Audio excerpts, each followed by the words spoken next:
There are legends woven into the fabric of the American frontier that speak to the deepest mysteries of the human heart. Stories about how we judge others based on whispers and rumors rather than truth, and about how the most notorious reputations sometimes hide the most wounded souls, seeking nothing more than a chance to be seen clearly and loved honestly. In the wild and dangerous landscape of the Old West, where a person's past could follow them like a shadow, and where certain names spoken aloud could make brave men step backward and close their doors in fear, one woman carried a reputation so dark and so terrifying that mothers would pull their children close when she passed, and merchants would refuse to sell her basic supplies, even when she offered gold to pay for them. They called her the Black Widow, and the stories told about her in saloons and around campfires suggested a woman who had married 3 times and had buried all 3 husbands under circumstances so suspicious that everyone believed she had murdered them, had poisoned them or pushed them or arranged accidents that were not accidents at all, had taken their money and their property, and had moved on without remorse or conscience, leaving behind a trail of graves and grieving families who cursed her name. Picture this woman riding through a blizzard on a winter night, her horse stumbling through drifts that grew deeper with each passing hour, her body numb from cold that was approaching the point of being deadly, seeing through the swirling snow the lights of a distant ranch house that represented her only hope of survival, because turning back meant certain death, and going forward without shelter meant freezing before dawn. Now imagine that woman knocking on the door of that ranch house, knowing that the man inside would almost certainly recognize her name when she spoke it,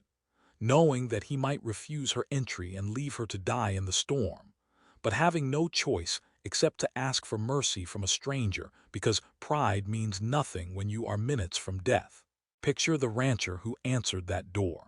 a man living alone in self-imposed isolation for reasons of his own, a man who had his own complicated history and his own understanding of what it meant to be judged unfairly by a society that rarely looked deeper than surface accusations, recognizing the notorious woman standing on his threshold and facing a decision that would define both their futures. Imagine him telling her honestly that she could come inside and shelter from the storm,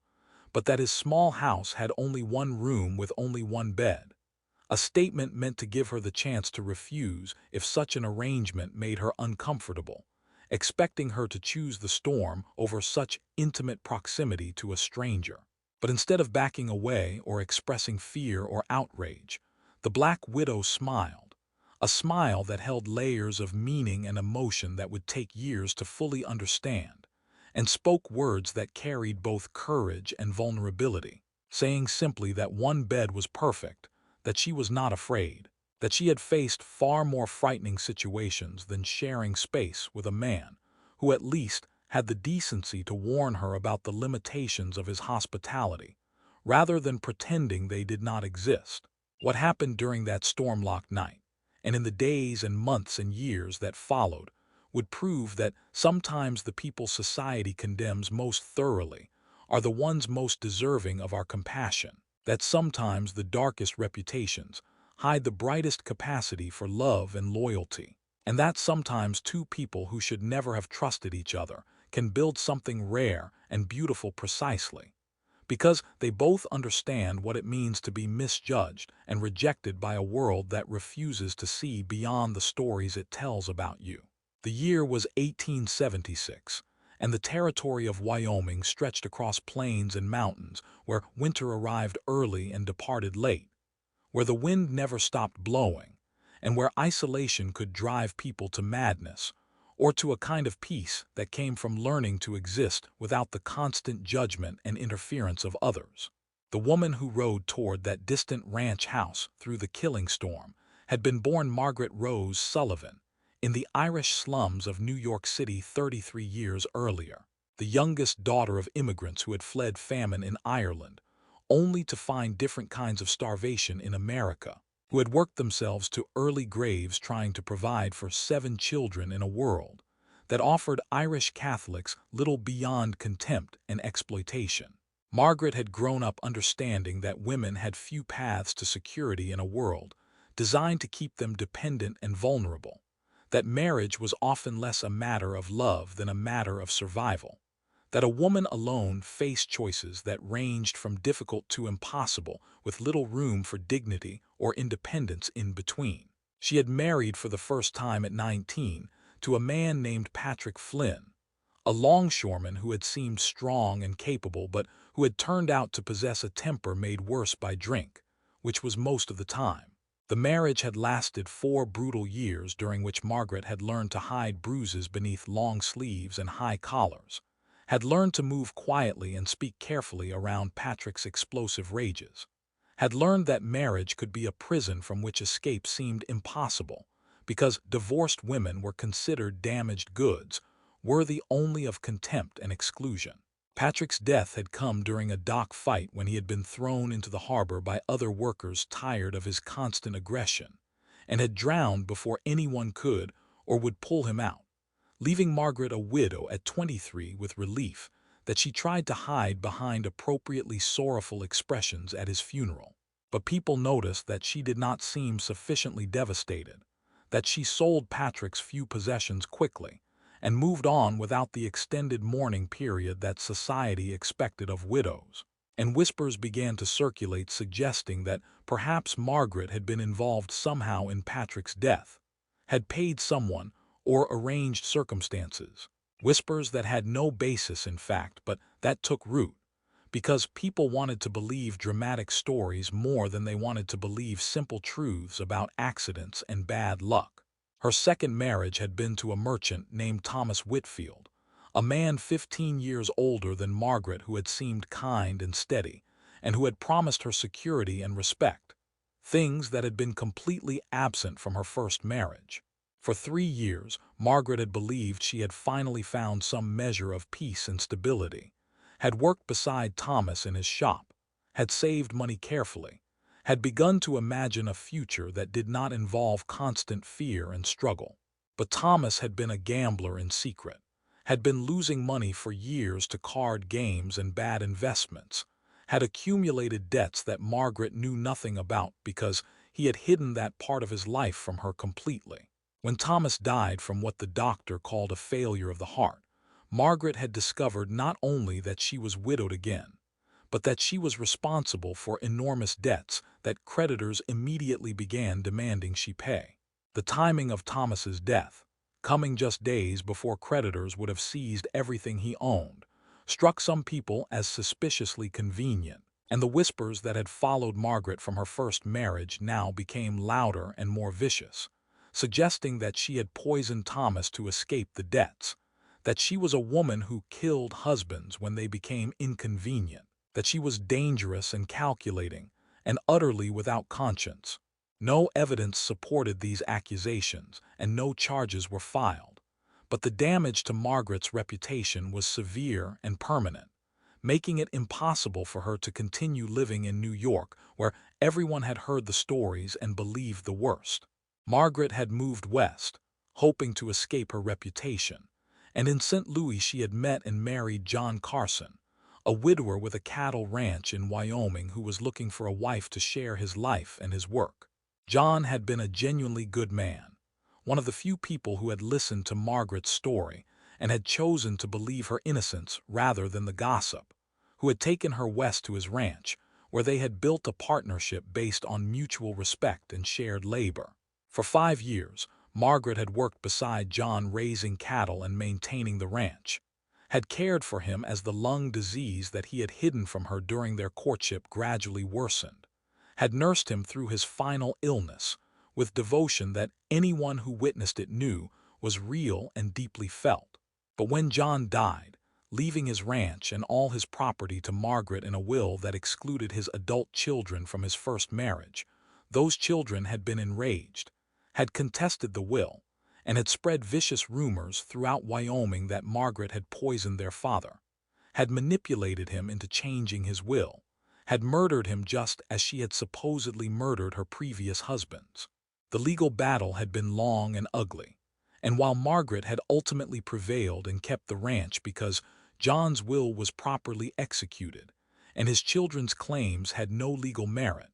The victory had been hollow because the rumors had spread like wildfire through a territory where gossip traveled faster than truth. Margaret had become the Black Widow, the notorious woman who murdered husbands for their money, a reputation so toxic that ranch hands refused to work for her, merchants refused to do business with her, neighbors avoided her completely, and Margaret had found herself isolated on a ranch she could not manage alone, surrounded by people who believed they knew exactly what she was, even though the truth was far more complicated than the stories suggested. After 2 years of trying to survive in Wyoming while carrying the Black Widow reputation, Margaret had finally decided to move on again, to travel to Oregon or California, where the stories might not have reached yet,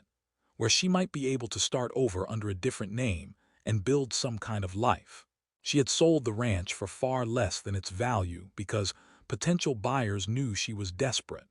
and she had been traveling west when winter had caught her on the trail, when a sudden blizzard had turned what should have been a routine journey into a life-threatening situation, when she had spotted the lights of a distant ranch house and had turned her horse toward it, knowing that reaching that shelter was her only chance of surviving the night. The man who lived in that ranch house was named William Marcus Thorne,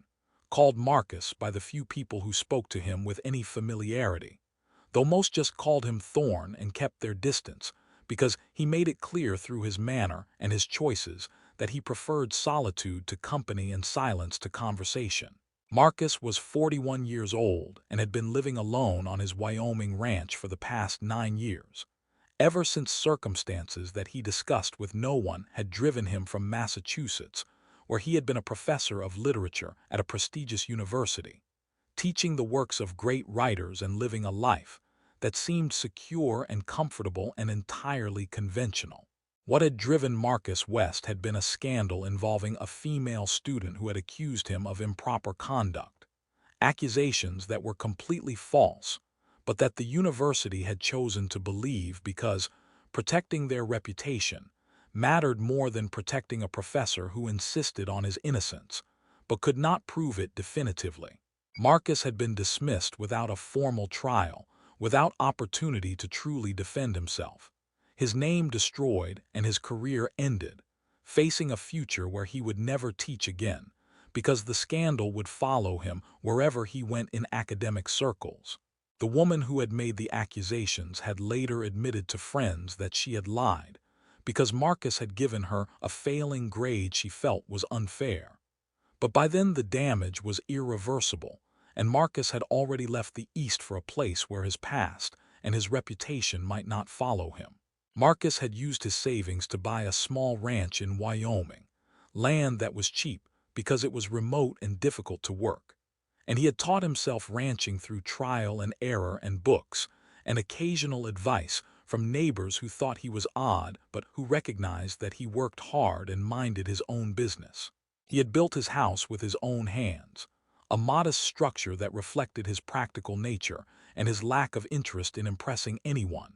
containing just 2 rooms, a main living space that served as kitchen and sitting area, and a bedroom barely large enough for a bed and a small dresser. The isolation of his ranch suited Marcus because it meant he rarely had to interact with people,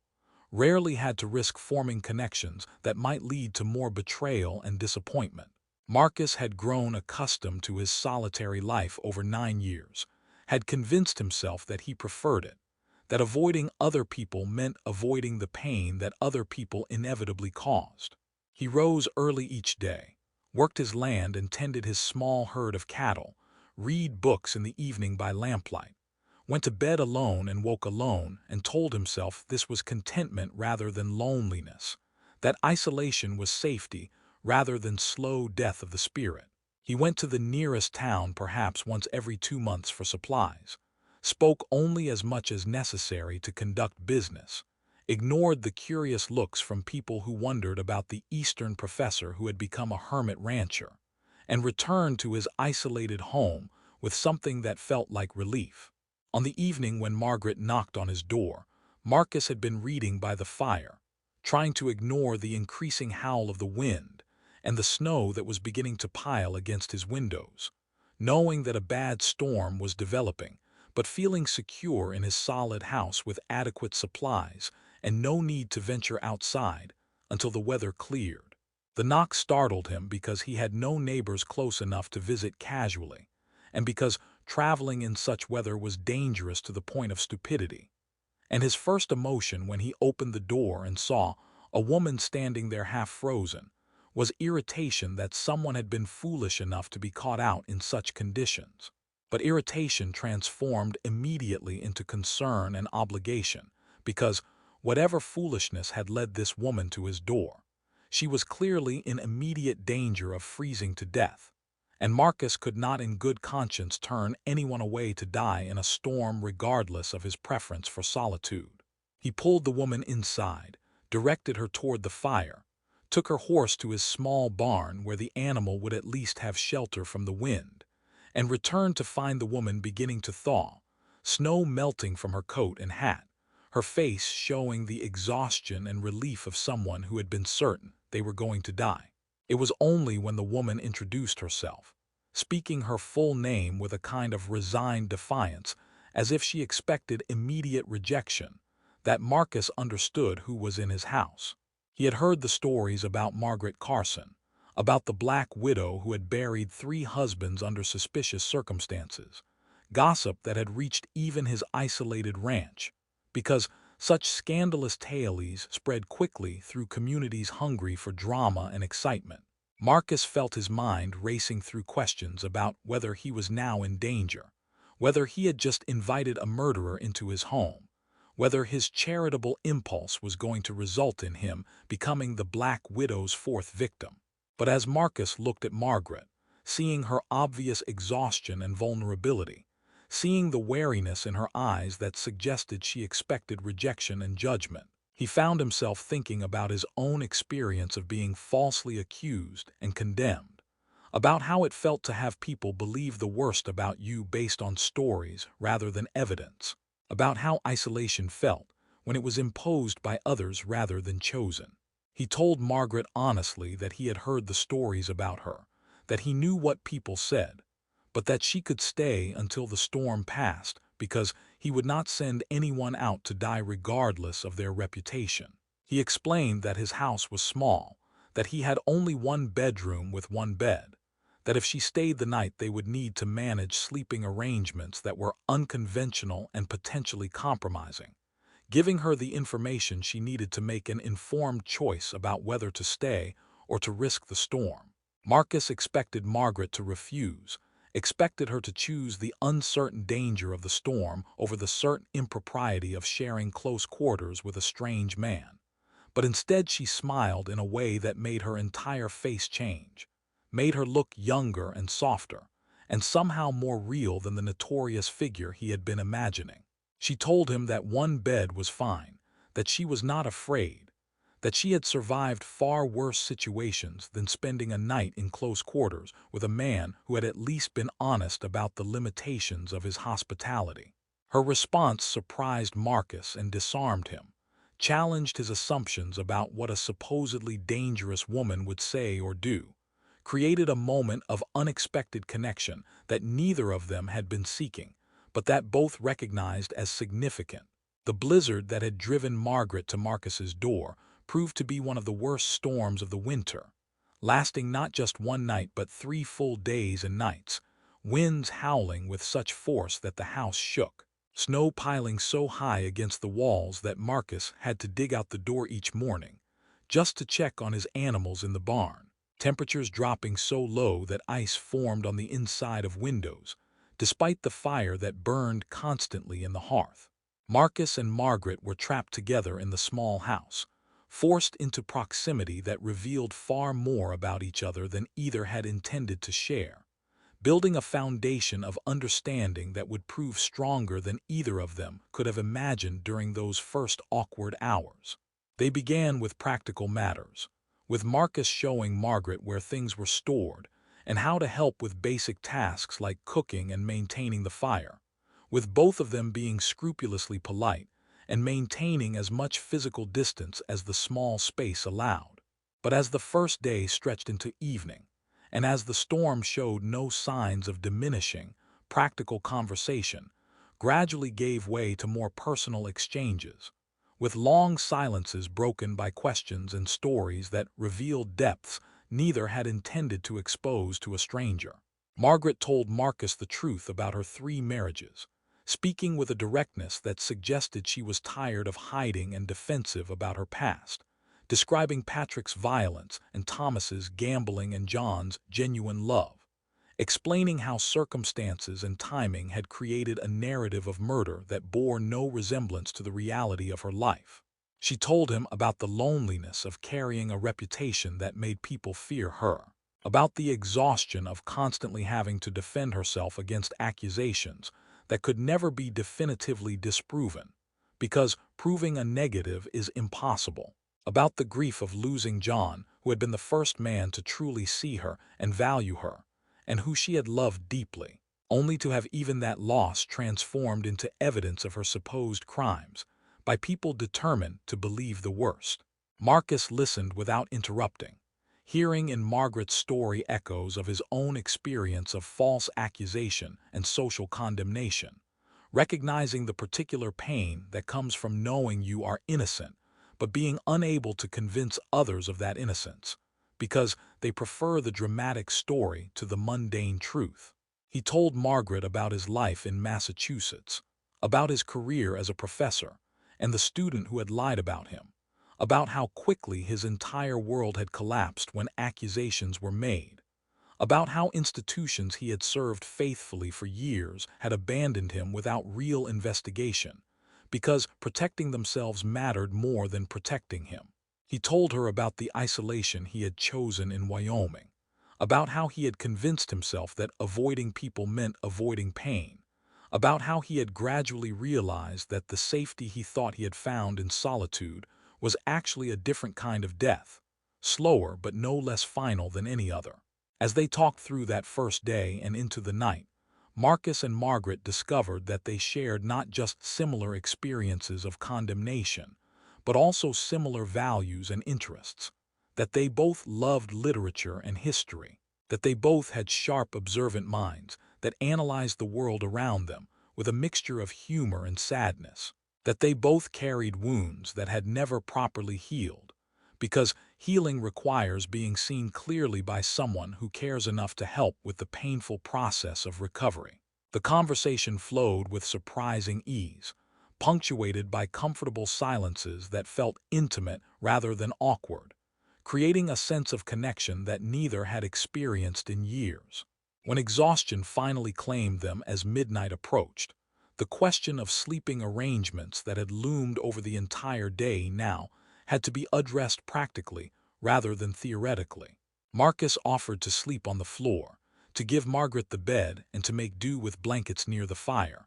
but Margaret refused, pointing out that the floor was cold and uncomfortable, and that they were both adults capable of sharing a bed without impropriety, that maintaining appropriate boundaries did not require one of them to suffer unnecessarily. They lay down on opposite sides of the narrow bed, fully clothed, maintaining careful space between them. But the very fact of sharing the intimate space created a kind of trust and vulnerability that went deeper than physical proximity, an acknowledgement that they were choosing to trust each other in ways that went against everything their experiences had taught them about keeping people at safe distances. Marcus lay awake for a long time that first night, hyper-aware of Margaret's presence beside him, listening to her breathing gradually slow and even out as sleep claimed her, feeling something stirring in his chest that he barely recognized because it had been dormant for so long. It felt like hope, like possibility, like the dangerous idea that maybe isolation was not the only option, that maybe trust could be rebuilt even after it had been shattered, that maybe this woman sleeping peacefully beside him might be someone who could understand him in ways no one else ever had because she had walked through her own valley of condemnation and had emerged still capable of trusting a stranger who offered her shelter. The second day of the storm brought no improvement in weather but significant development in the connection between Marcus and Margaret. As they moved beyond initial revelation of past traumas into deeper exploration of who they were as people beyond their wounds and their defensive mechanisms. They cooked breakfast together, with Margaret demonstrating skills in the kitchen that transformed Marcus's basic supplies into something genuinely delicious, and Marcus finding that he enjoyed the simple act of working alongside another person toward a common goal. They did chores together, with Marcus handling the heavy work of bringing in firewood and checking on animals, while Margaret managed the house and prepared meals, falling into a rhythm of cooperation that felt natural rather than forced. But it was in the long hours between necessary tasks, in the conversations that ranged across every topic imaginable, that the real intimacy developed between them. They talked about books they had read and loved, discovering that they had remarkably similar tastes, that they both valued stories that grappled with complex moral questions rather than offering easy answers, that they both believed literature's highest purpose was to help readers understand the full complexity of human nature rather than to provide simple entertainment or moral instruction. Marcus found himself talking about his teaching years with less bitterness than usual, remembering the students who had genuinely loved learning and who had challenged him to think more deeply, realizing that the false accusation that had ended his career did not erase the value of all the years before it. Margaret talked about her dreams of having a real home and a partnership built on honest affection rather than economic necessity, about how she had almost given up on believing such things were possible for her after so many disappointments and betrayals. They also talked about practical matters related to ranching and survival, with Marcus sharing his hard-won knowledge about managing cattle and predicting weather, and all the countless small skills that frontier life required, and with Margaret contributing her own expertise about food preservation and household management, and efficient use of limited resources, each of them recognizing that the other possessed competencies and knowledge that would be valuable in building any kind of sustainable life. These practical conversations were interwoven with more philosophical discussions about what made life worth living, about whether redemption was possible for people who had been condemned by society, about whether two people who had both been badly hurt could risk opening themselves to potential hurt again by allowing connection and caring to develop. On the second night, as they prepared for bed, the careful distance they had maintained the previous night felt less necessary, less like protection and more like artificiality that prevented something real from developing. They still maintained appropriate boundaries, still slept in their separate spaces on the bed, but the space between them felt charged with possibility rather than with wariness, with the recognition that something significant was growing between them, something that might be worth the risk of vulnerability that both had spent years avoiding. Marcus found himself wanting to reach across that small space, to take Margaret's hand, to confirm through touch what was being communicated through words and looks and shared silence. But he held back because he did not want to presume or to push, wanted whatever developed between them to be clearly and mutually chosen rather than arising from the forced proximity of storm-trapped isolation. Margaret lay awake for a long time that second night, feeling emotions she had thought were dead stirring back to life, feeling attracted to Marcus not just because he had shown her kindness, but because she genuinely liked him, respected his mind and his character, saw in him a person she could imagine building a life with if circumstances allowed, if they could overcome their own fears, and the judgment of a world that would certainly condemn any relationship between the disgraced professor and the notorious Black Widow. She found herself hoping that the storm would continue longer, that the forced isolation would give them more time to build whatever was developing between them, more time before they had to face the reality of their situations and make actual decisions about what would happen when the weather cleared and normal life resumed. The third day of the storm brought a subtle shift in weather, with the wind beginning to decrease and the snow falling less heavily, signs that suggested the blizzard would break soon and that decisions about the future could no longer be postponed. Marcus and Margaret both felt the pressure of time running out. Both recognized that they needed to address directly what was happening between them, rather than allowing it to remain unspoken and therefore unresolved. Over breakfast, eaten slowly because both wanted to postpone the necessary conversation, they began tentatively exploring what each of them wanted, what each of them feared, what each of them believed might be possible. Marcus told Margaret honestly that he had fallen in love with her over these 3 storm-locked days, that he knew such a declaration was absurd after such brief acquaintance, but that he also knew his own heart and mind well enough to trust what he was feeling, that she was the first person since his disgrace who had made him believe that connection and partnership might still be possible for him. He told her that he wanted to ask her to stay, to build a life with him on this remote ranch, to marry him and create a partnership based on mutual understanding and shared experience of condemnation and survival, but that he hesitated because he did not want her to feel obligated by gratitude or trapped by circumstances, did not want to take advantage of her vulnerability to secure companionship for himself. Margaret listened to Marcus's halting declaration with tears beginning to form in her eyes, tears that came from a place of relief and joy and fear all mixed together. She told him that she had fallen in love with him too, that these 3 days had shown her a version of herself she had thought was lost,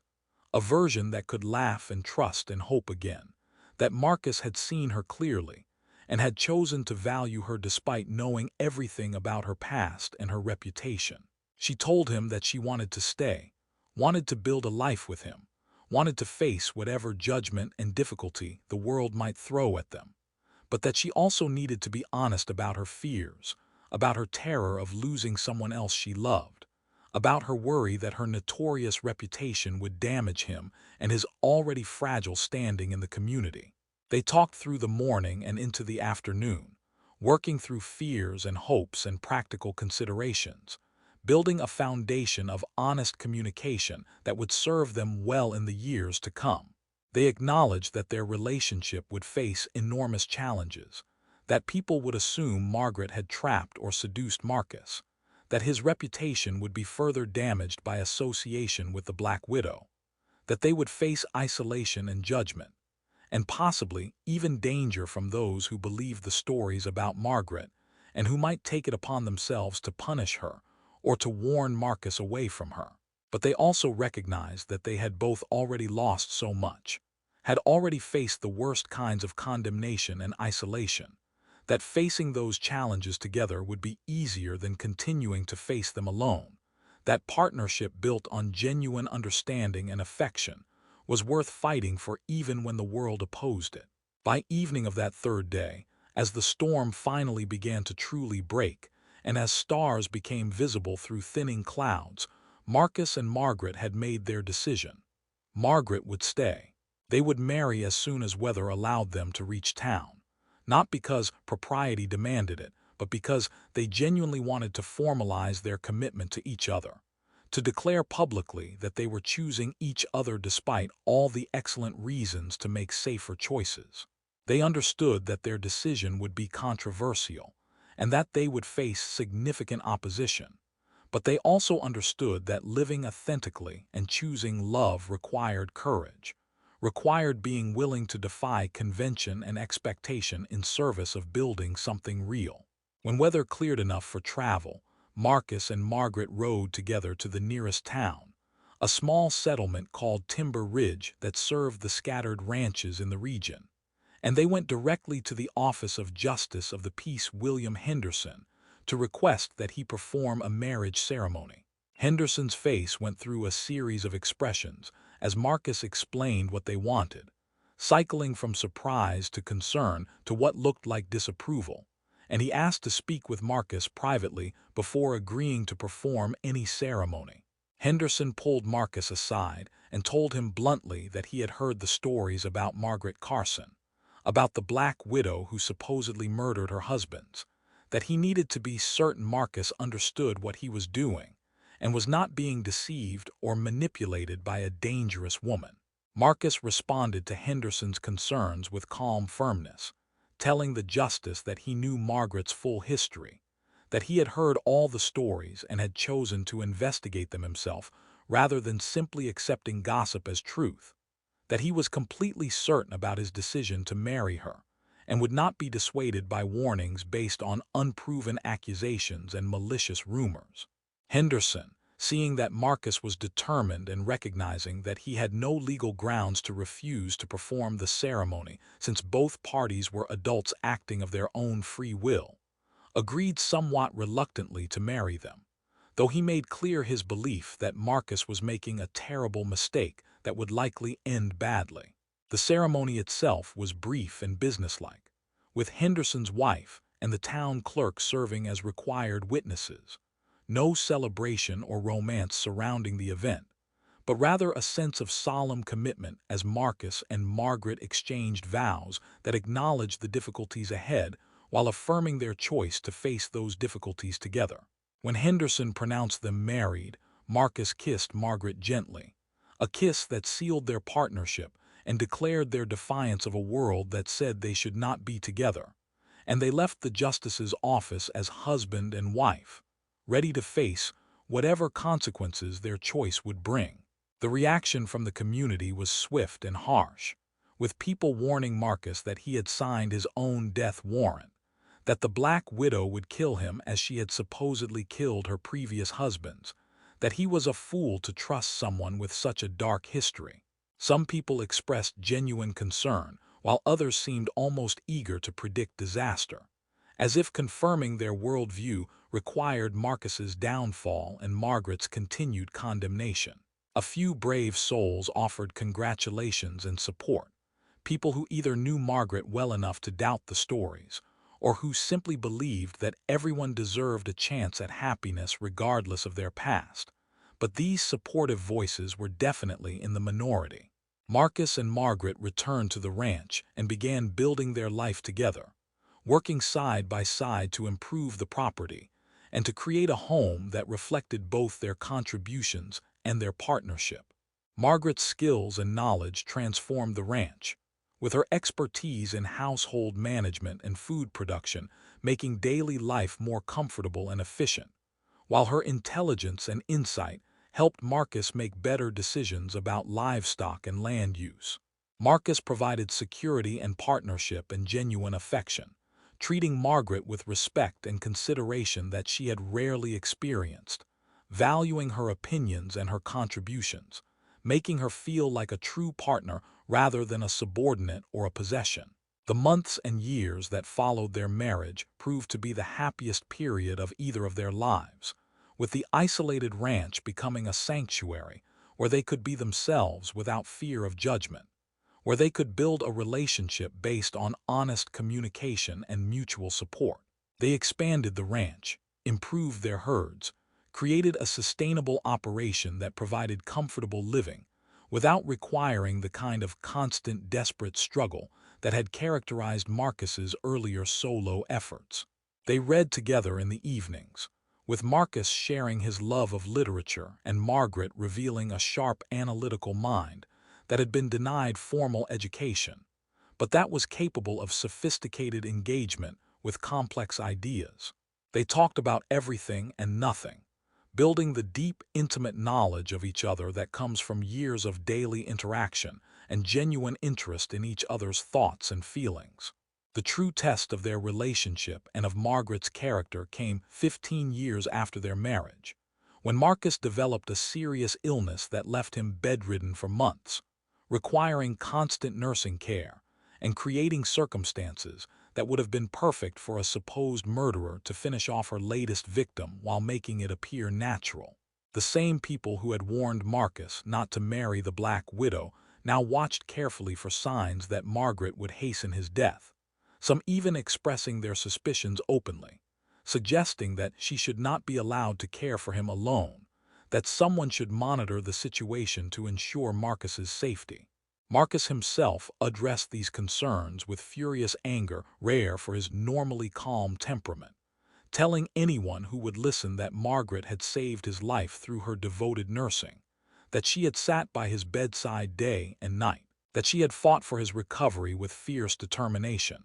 that the only reason he had survived was because of her care and her refusal to give up on him, even when his fever was at its worst and his chances looked grim. He told people that if they wanted proof that the Black Widow stories were lies, they should look at how she had cared for him, should see the love and devotion that characterized every action she took on his behalf. Marcus recovered fully from his illness and lived another 12 years beyond that crisis, dying peacefully at age 73 from old age rather than from any suspicious cause. His death thoroughly documented by the doctor who had treated him, and who certified that Marcus had died naturally from the gradual failure of organs worn out by time. Marcus had insisted during his final illness that his death be thoroughly investigated,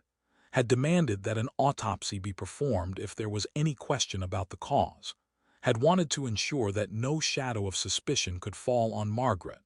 that she would not face accusations of murder after he was gone, that her reputation would finally be cleared after decades of carrying the Black Widow label. The doctor's clear certification and the absence of any suspicious circumstances surrounding Marcus's death did begin to shift public opinion about Margaret,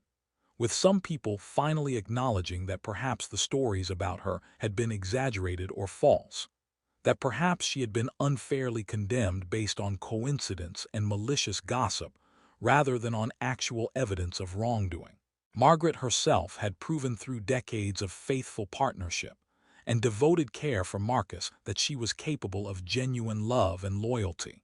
that her character bore no resemblance to the murderous predator that her reputation had suggested. Margaret lived for 7 years after Marcus's death, maintaining the ranch they had built together and gradually becoming an accepted, if still somewhat controversial member of the community. She never remarried, telling people who asked that she had been blessed with one genuine love, and that was enough for any life, that her years with Marcus had been worth all the suffering that came before and all the loneliness that came after. She used some of the money from the ranch to establish a small fund that helped women escaping difficult or dangerous situations,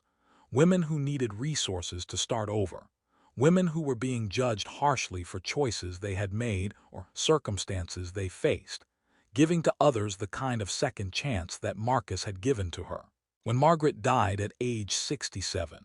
the newspaper obituary that recorded her passing made no mention of the Black Widow reputation that had haunted her for so many years,